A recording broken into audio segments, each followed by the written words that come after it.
Chapter 2005. Seeing Trump running away, Mrs. Richard was angry to death. She shouted in grief and fury, "How can there be such a child? Doesn't he care if his own mother is struck? Is he even human?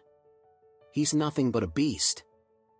What she didn't know was that the woman opposite was almost in shock. She didn't know the details of the relationship between Trump and Mrs. Richard, but she recognized them as mother and son.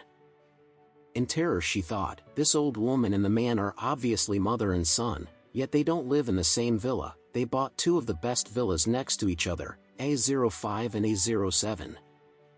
What kind of damn family is this? How much money must they have? What sort of power must be behind them? As she reflected on this, she regretted causing trouble for the old lady.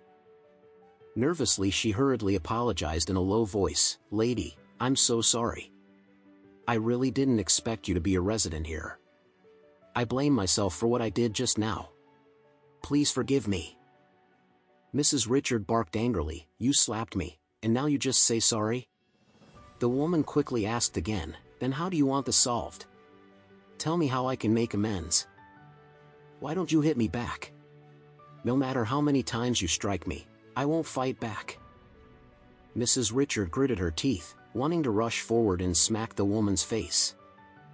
But she thought carefully, beating her might ease my hatred, but it won't help in a practical way.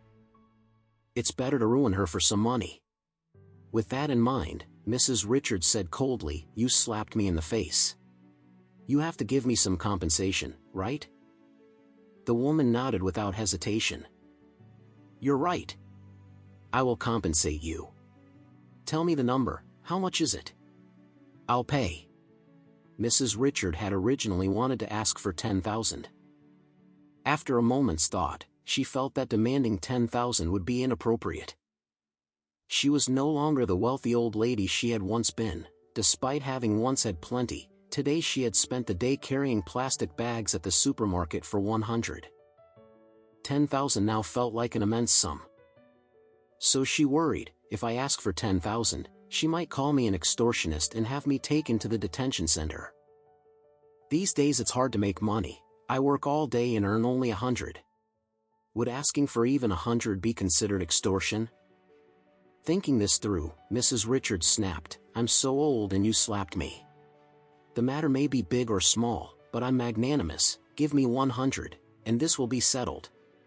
The woman's eyes nearly dropped to the ground in disbelief. She had assumed that because this old lady lived in Villa A05, she must belong to a powerful family. If Mrs.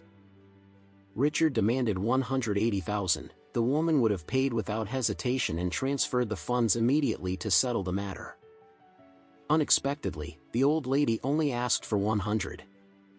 Overjoyed, the woman nodded and said, "No problem, no problem. I'll get you the money." She took out her wallet, produced 100 in cash, and handed it to Mrs. Richard. Then she pointed to the security guard and said, "Lady, we have a witness here. You heard me, 100, and I have given you the money now. You can't trouble me anymore." Mrs. Richard was very happy as she held the 100-rupee note.